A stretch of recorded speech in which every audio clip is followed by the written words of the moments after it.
Hi everybody!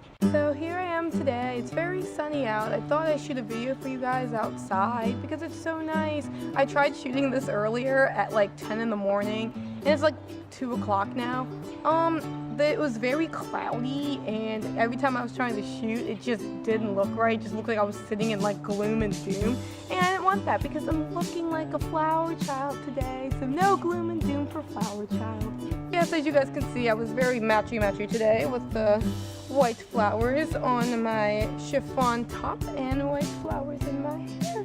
But anyway, I am here today to tell you guys 4 easy little tips, I guess, or things you can do to make money this summer. I think these will probably be like the most easy thing you can do if you like, I don't know, you can't really get a job right now, like, or you're not old enough to get a job. I'm not gonna sit here and tell you guys like how other like beauty gurus have been saying like, oh, do inbox surveys or whatever, because I don't really do surveys because I feel like those take too long to get like the money, and plus it's not like quick. I think these 4 that I'm gonna share with you guys are pretty beneficial. It helps like if you obviously like me coming home from college. I know some of you guys are still in high school right now. You guys don't finish until like next month. But it's good to like have something on the side even if you do have a job, because I do have a job and I'm starting on Friday. But I think this is nice for me to have here on the side for me to do, so it's extra spending money for me, but not only spending money but actually extra money to put on the side. So let's get started. The first tip I would say would be Vinted.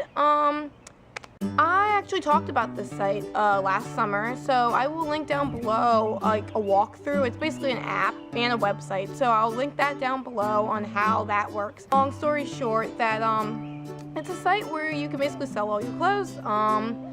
And there's another one called Macari. I like that one because you can also sell like electronics, baby clothes, men's clothes, books, DVDs. Like that one's more of a wider spectrum of stuff that you can sell. There's another one. This is going to lead us into tip number 2, taking your clothes to Play-This Closet. If you haven't heard of the store Play-This Closet, I actually just talked about it in my last video. If you want to go watch that, go right ahead.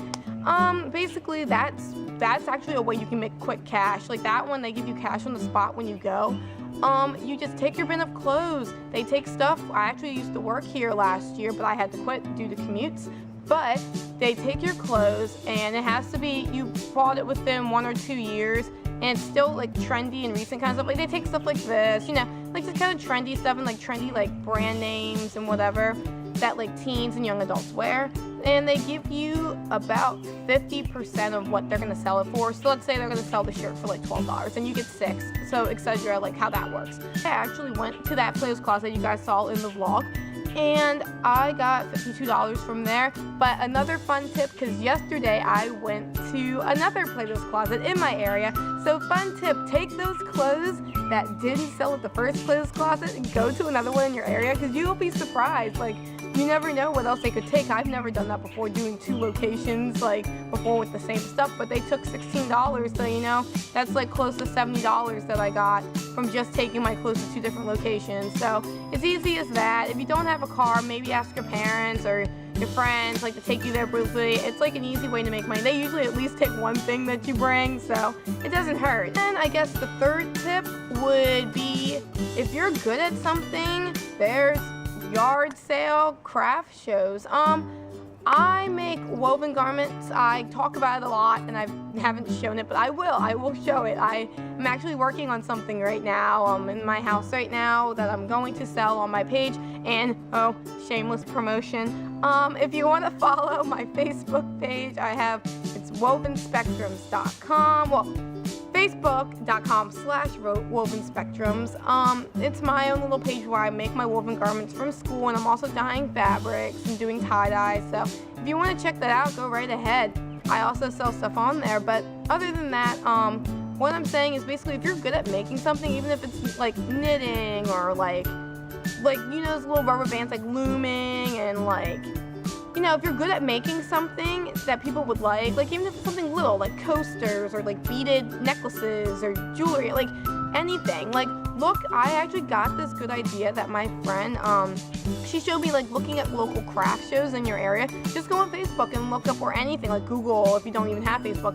Just look up, like, your state craft shows and, like, classifieds. and it'll give you a whole list of ones upcoming. You do have to pay for the space. Some of them are free, some of them you have to pay for a space. I actually did my first craft show this past Saturday, and I paid $30 for the space, but they provided the table, so that was awesome. I just had to bring my chair and all my stuff. But it was really cool. It was cool, like, showcasing my stuff, and people do like buying from students, like young artists. Like, you'll be amazed. Like, a lot of people just stopped at my table just to like check me out because I was like the youngest person there, and they were just like, wow, you're selling stuff. So it was really cool. So give that a try. Like, you know, like if you're just sitting around your house bored all day, make a whole bunch of stuff and then look up a craft show and just go do it, and you'll be surprised what you can make. And the last thing, which is kind of like something everyone said before, is basically babysitting.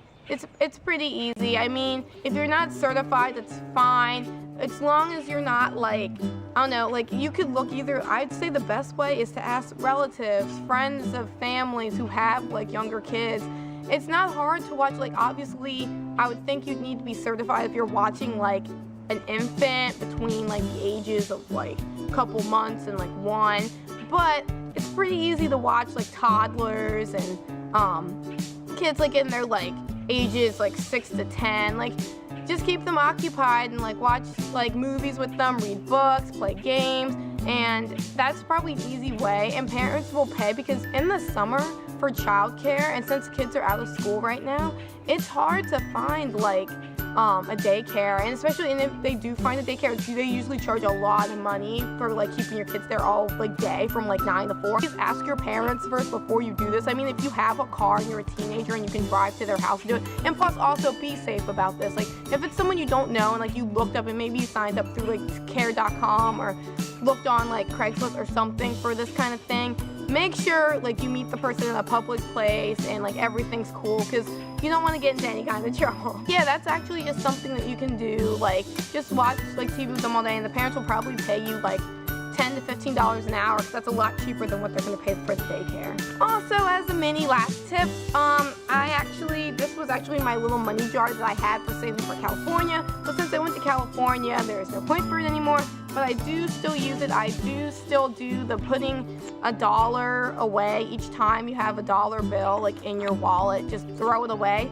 And I found a cool tip to do this is that pick a jar that has a very small hole in the top. So obviously it's hard for me to go in there and get the money, so I'm either gonna have to smash this or like use some kind of thing to scoop out the ones. But it's really like a nice incentive if you wanna like try to save money like subconsciously throughout the summer, just putting 1s and 5s and 10s away in here. And then at the end of the summer, just treat yourself to something nice because you did so well with saving money. Alright, I guess that's it. I hope those 4 tips were enjoyable. Sorry I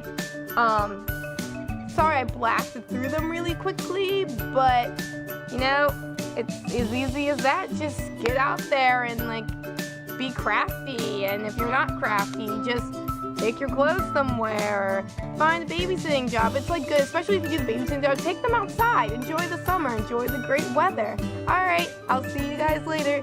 Peace out, Girl Scout. Summertime. Get a job if you can. But do something that will make you money, and then you will not feel bad that you're broke. Alright, bye.